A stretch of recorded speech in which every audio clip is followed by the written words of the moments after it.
recuperó en un siglo después. Lo que se producía en 1810, el nivel de producción se recupera en 1910. Es decir, tenemos un siglo de atraso económico. Ya. Bolívar era un canalla, y no utilizo otro tipo de palabras porque estamos frente a la cámara.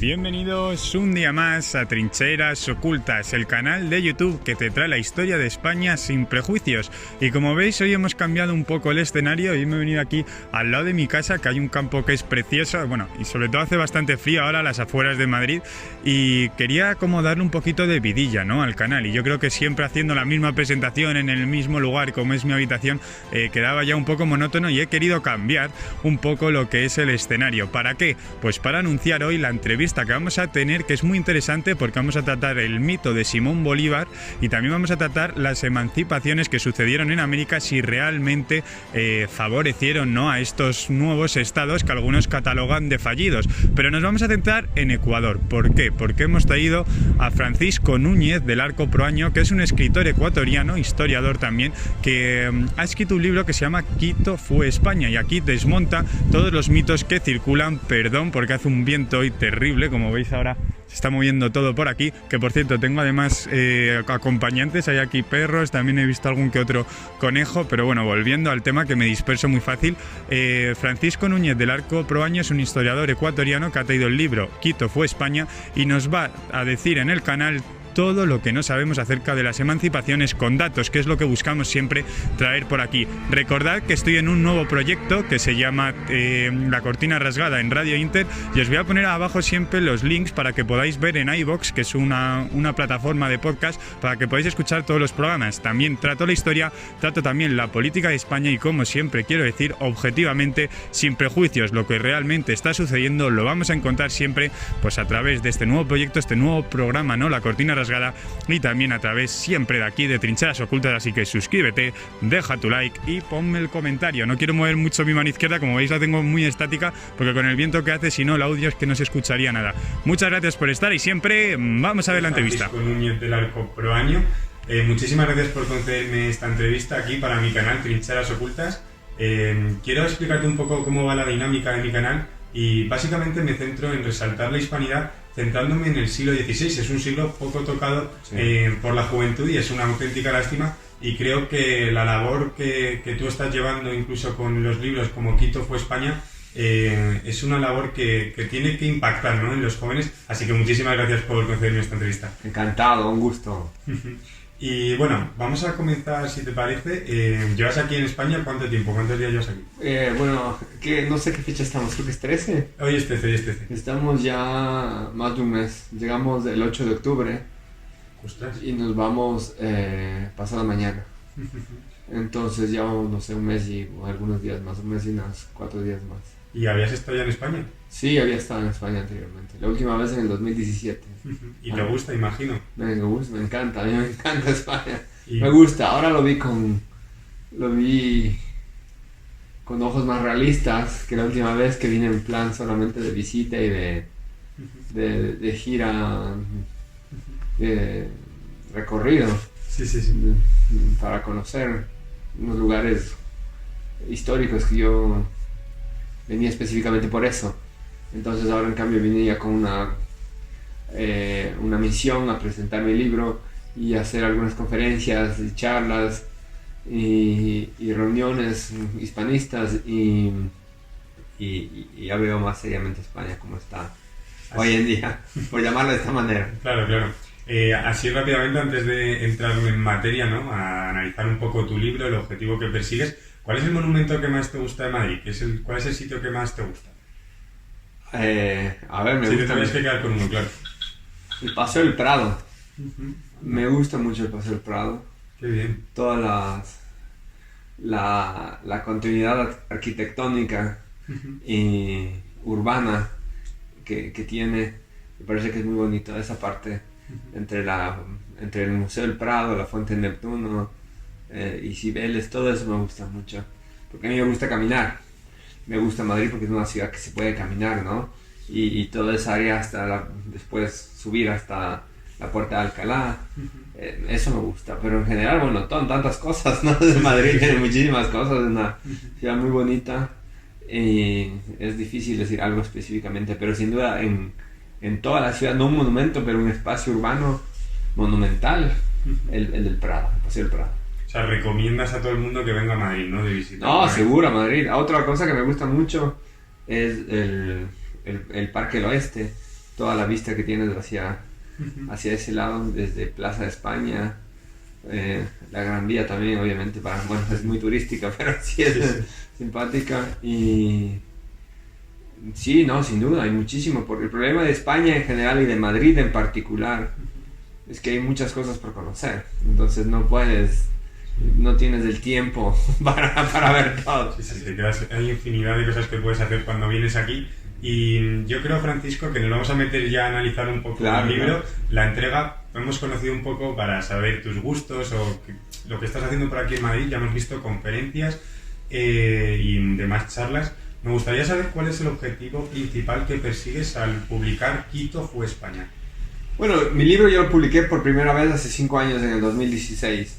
Y mi objetivo era cumplir con un deber a la memoria de un amigo, para mí un hermano del alma que falleció, honrar su memoria de esta manera, con este manual de autoconocimiento, como yo le he llamado, porque Quito fue España es eso, ante todo, es un manual de autoconocimiento y autodefensa, que brinda herramientas para desvelar la bruma del pasado, de nuestro pasado, ¿no? De esos 3 siglos de historia que en los colegios se borran, en los planes de estudio no se mencionan, y que nos hablan nada más de una oscura colonia, cuando hay una civilización hispánica por detrás completamente ignorada, y brindar esa visión desde mi territorio, que es el actual Ecuador, lo que es el histórico Reino de Quito, y que tuvo una continuidad geográfica y política reducida e histórica de lo que era originalmente, y originalmente como el Reino de Quito, después le continuó una república en un territorio mucho menor del que era el reino, y que era parte integrante de la monarquía española, de lo que se llama el Imperio Español, y como tal era parte plena del mundo occidental y de la primera potencia del mundo de su época, ¿no? Entonces, desde esa perspectiva, trata de mostrar un poco la historia ocultada de esa Quito española, de ese reino de Quito español, que dio muchos de sus mejores hijos al servicio de la Magna Hispania, ¿no?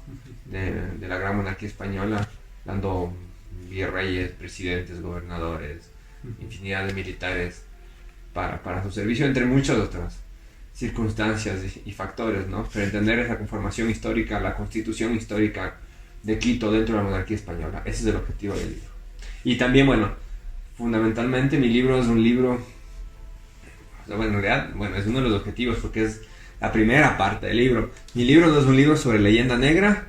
No es un libro sobre leyenda negra. No es, o sea, hablo sobre la leyenda negra y tengo que abordar, pero no es un libro sobre la leyenda negra específicamente, ni un libro sobre la conquista, sino que es un libro sobre el periodo llamado de las independencias de hace 2 siglos. Es un libro sobre el separatismo, de hace 2 siglos que generó estos nuevos estados en la destrucción de la monarquía española en América. Pero no podía llegar a este periodo histórico sin explicar el contexto de 3 siglos que no se mencionan, y en eso, por supuesto, topo leyenda negra, me encuentro con la conquista y demás, pero es la circunstancia necesaria para poder abordar lo que sucedió hace 2 siglos, porque no podemos explicar cómo el 90% o el 95% o el 97% o el 98% de la población, según mis estimaciones, estuvo por completo opuesta a la independencia, a la supuesta independencia, si no entiendes qué pasaba, ¿no? Cómo es que esta gente se levantó en armas para defender un modelo que supuestamente todo el mundo estaba en contra, y que estaban buscando una nueva conformación política como la república, que no es cierto si no entiendes los 3 siglos anteriores. Claro. Entonces, en los primeros 7 capítulos del libro desarrollo eso y trato de la conquista y del imperio y de la leyenda, pero no es un libro sobre eso. Sí. Pues perfecto, porque quería tocar en el canal el tema de las independencias, porque creo que incluso Aquí en España no se aborda mucho, te lo digo ya en los colegios, porque yo, cuando en la carrera incluso, en la universidad, se tocan muy poco las independencias y me parece muy curioso porque me gustaría saber si, por ejemplo, a Ecuador o ya a todos los países de Hispanoamérica les benefició más las independencias o eso es lo que nos han querido vender o realmente no benefició Bueno, tanto.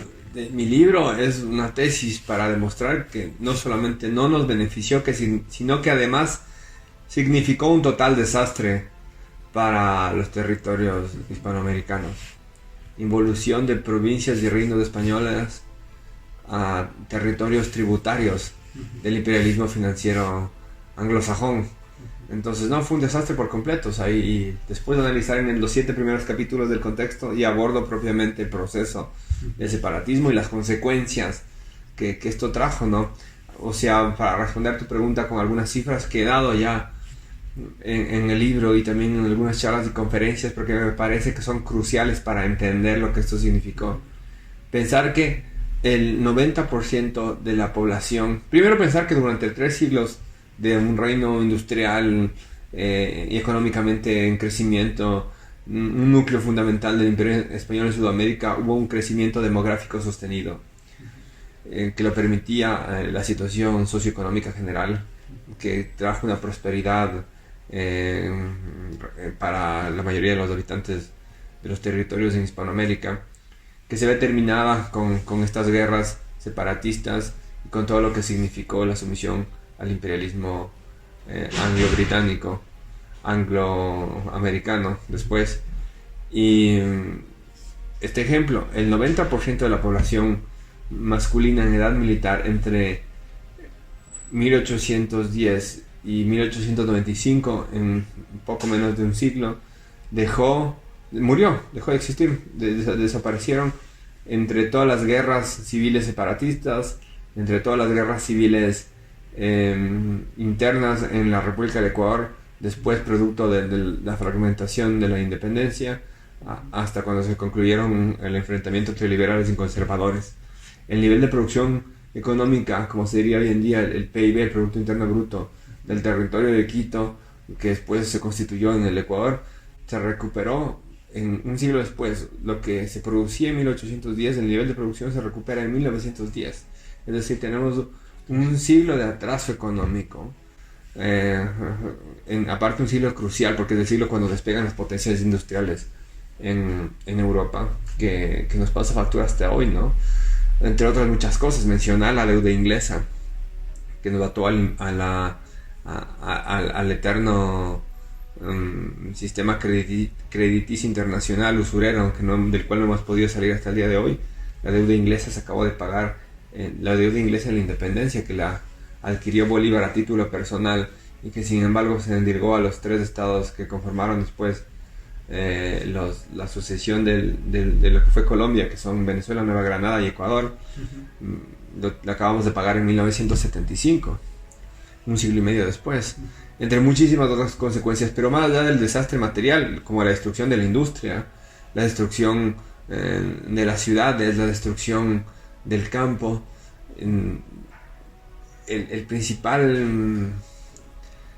la principal víctima fue la identidad del ser hispánico en América, porque los hispanoamericanos quedaron huérfanos desde entonces. Entonces, el gran problema que tenemos y el gran... ¿cuál es el antónimo de beneficio? El gran detrimento, pérdida. La gran pérdida que sufrimos en realidad es la pérdida de nuestra identidad. Y porque lo demás se recupera, la economía, la política organizada y con objetivos claros y preparación, se puede recuperar en una sola generación. Pero la identidad socavada, olvidada y adoctrinada en contra de sí misma es algo que trae consecuencias graves, ¿no? Que no se acaba de perder, porque en América tenemos 2 siglos de adoctrinamiento republicano que nos han machacado en contra de España, en contra de nosotros mismos, porque nosotros somos una parte de España en América. Y eso lo has vivido en la educación, en los colegios. Por supuesto, en la educación, en los colegios, desde parte del ser hispánico, del ser hispanoamericano, pero sin embargo seguimos siendo hispánicos, seguimos siendo españoles en América en muchísimas formas. Entonces es tan fuerte la identidad, pero que se la niega, y eso trae una esquizofrenia social que produce, entre otras cosas, un desarraigo generalizado que conlleva consecuencias como la corrupción endémica, la inestabilidad sociopolítica, el desbarajuste social que tenemos, que reflejado en muchísimos aspectos, como se conoce bien en todo el mundo, desde el narcotráfico hasta las bandas delincuenciales que asolan muchos países, que lamentablemente ahora están penetrando mucho en Ecuador. Antes era una cosa que nosotros veíamos por televisión y era más propio de Centroamérica, de Colombia, de México, y Ecuador se llamaba una isla de paz, pero ahora es algo del pasado, ¿no? Pues es muy fuerte todo esto que estás apuntando, sobre todo porque lo bueno es que estamos abriendo un montón de caminos y me encantaría meterme en todos, pero claro, al final la entrevista dura lo que dura, así que me gustaría conocer tu opinión, fíjate, sobre Simón Bolívar, a ver qué me cuentas. Era un canalla. Un canalla. Bolívar era un canalla, y no utilizo otro tipo de palabras porque estamos frente a la cámara, pero a mí Bolívar me apasiona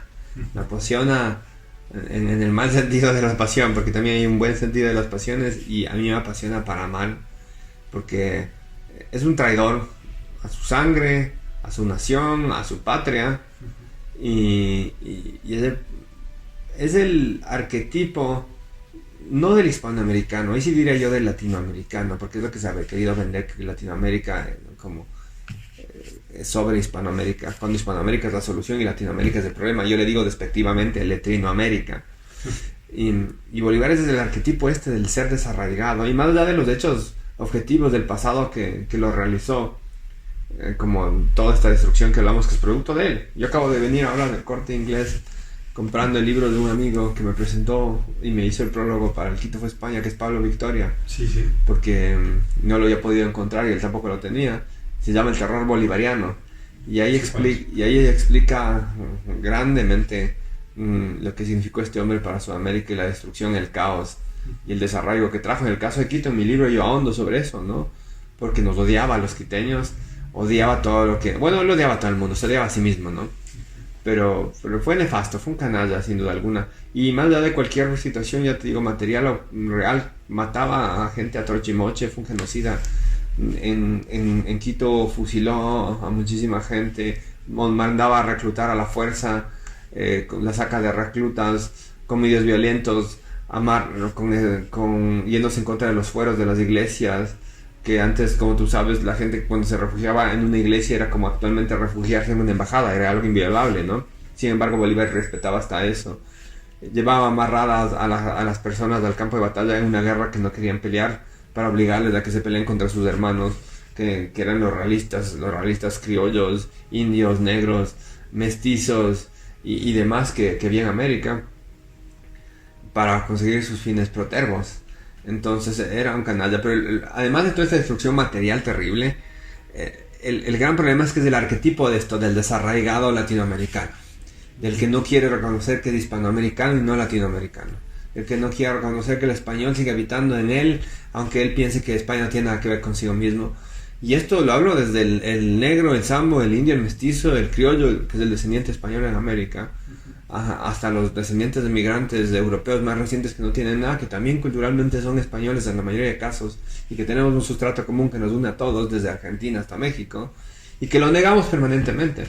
Entonces, Bolívar es nefasto por eso, porque es el arquetipo del desarraigo y del autoodio, sobre todo del autoodio. Y en esto se sigue reflejando hasta el día de hoy en nuestro continente, ¿no? En muchísimos otros políticos y figuras que adoptan su discurso y se ven reflejados en él. Eso es verdad. Eso te quería preguntar también. La figura suya está muy mitificada, ¿no? No solo que está mitificada, está directamente deificada, ni siquiera canonizada, ¿no? En Hispanoamérica no se puede cuestionar a los supuestos libertadores, entre comillas, porque eso es una especie de pecado. Si tú lo haces, es como ir en contra de un dogma de las naciones, de las supuestas naciones que existen, de los estados, mejor dicho, que hay en Hispanoamérica, que es perseguida con toda la dureza del caso, ¿no? Y que no se ha permitido disentir de ninguna manera en estos 2 siglos de adoctrinamiento republicano. Bolívar no ha sido mitificado, ni siquiera ha sido canonizado, ha sido directamente deificado. Es una especie de Dios para muchos, Y por supuesto, contra Dios no puede orar en los altares oficiales del republicanismo latinoamericano. Sí, sí, sí.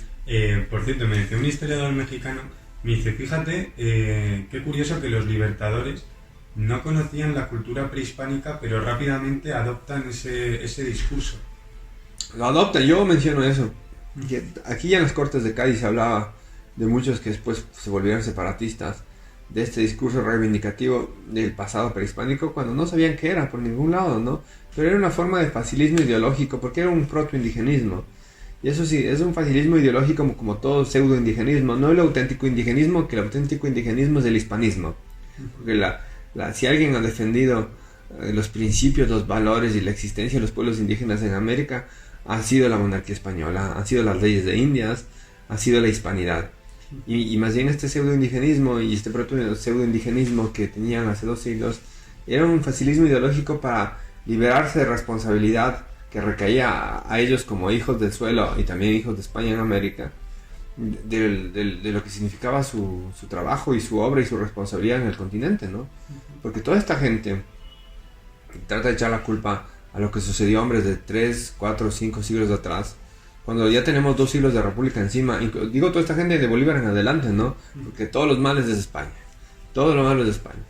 Pero después, hermano, ya tienes 2 siglos de estado de república en Hispanoamérica. Ya no puedes echar la culpa ni la responsabilidad de tus actos a absolutamente nadie que no sea a ti mismo y a tu propia incompetencia. Si en 2 siglos no has arreglado las cosas que supuestamente te levantaste en armas para hacerlos, es porque tu modelo definitivamente no funciona.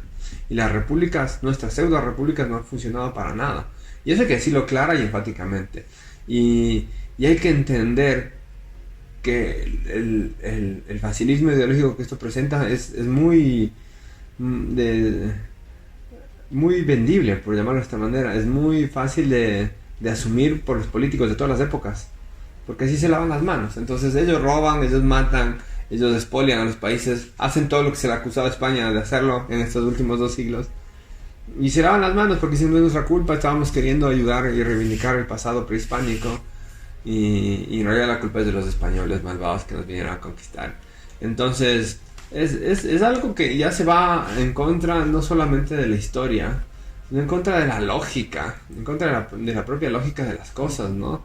Porque ¿cómo explicarte que la gente como ellos, que descendían de conquistadores y de los que gobernaban de hecho América, adopten un discurso para después, enseguida, cuando asumen ya el poder, en el caso de Bolívar, de un plumazo por decretos, como en 1824 en el que hizo para Colombia, que es todo el territorio de lo que eres Ecuador, Colombia, Panamá y Venezuela, extinguir las tierras comunales indígenas, para paso seguido repartirse todas esas tierras con sus amigotes. Entonces, supuestamente reivindican el pasado prehispánico, pero en los hechos llevan una situación de miseria y sometimiento y de exclusión social, política y económica a los pueblos indígenas, que hasta ahora tiene consecuencias graves. Pues me parece muy curioso, y me gustaría saber cómo se consigue escapar a la versión oficial, ¿no?, que dan, por ejemplo, en Ecuador, desde tu caso propio, porque imagino que es un bombardeo constante, y cómo puede hacer el ciudadano para eludir todo esto, para esquivarlo. Bueno, yo tuve la fortuna de tener un entorno familiar donde se cuestionaban muchas cosas desde pequeño, y por supuesto también las ventajas de haber vivido en algunas partes fuera de Ecuador, en la propia Hispanoamérica, en Sudamérica específicamente, y haber estado en Bolivia, en Perú y sobre todo en Argentina, donde viví algunos años. Allí fue enfrentarme el relato, la ficción patriotera, historiográfica, en contra de la realidad. Yo siempre pongo este ejemplo del caso del Perú, que a nosotros, yo soy la última generación que nos criaron al Perú como un monstruo, un cuco, porque somos países con un problema limítrofe, enfrentado por este problema limítrofe desde el inicio de las repúblicas, y que se alimentó de lado y lado, y sobre todo el ecuatoriano, porque el peruano tiene más un tema con Chile, que son estas divisiones entre hermanos artificiales y absurdas, de hacernos querernos enfrentar permanentemente. Entonces para nosotros los ecuatorianos era una especie de extraterrestre el peruano, y yo tenía de hecho miedo de los peruanos y cosas por el estilo.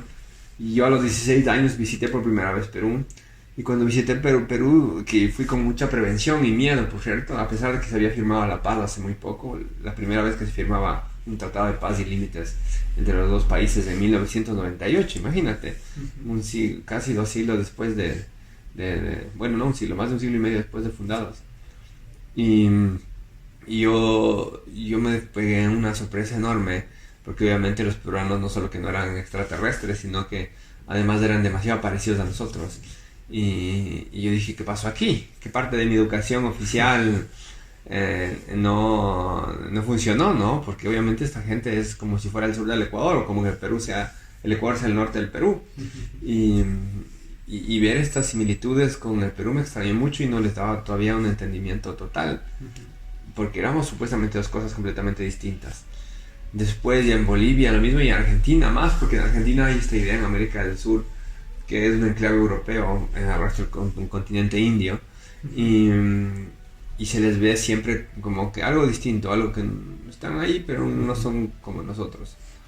Pero cuando viví en Argentina me di cuenta que el sustrato cultural da igual seguía siendo el mismo, y que había unas fuertes vinculaciones en ese aspecto, y más allá de los aportes biológicos europeos indudables más recientemente en Argentina, pero que encontraban sin embargo un cauce de vinculación enorme, ¿no? Unas afinidades que estaban más allá de cualquier entendimiento. Yo también he estado en otros países, he vivido temporadas cortas, y en Estados Unidos, por ejemplo, y en Estados Unidos definitivamente no hay esa cosa que nosotros no somos otra cosa.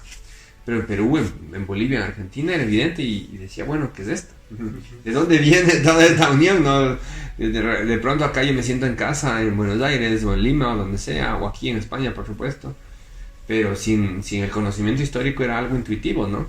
Y ahí empecé a investigar y empecé a tratar de entender muchas cosas, pero la revelación fue, sin duda, en el año 2005, cuando un gran amigo, Pablo Abelo, que siempre lo menciono, me regaló Defensa de la Hispanidad de Ramiro de Maeztu.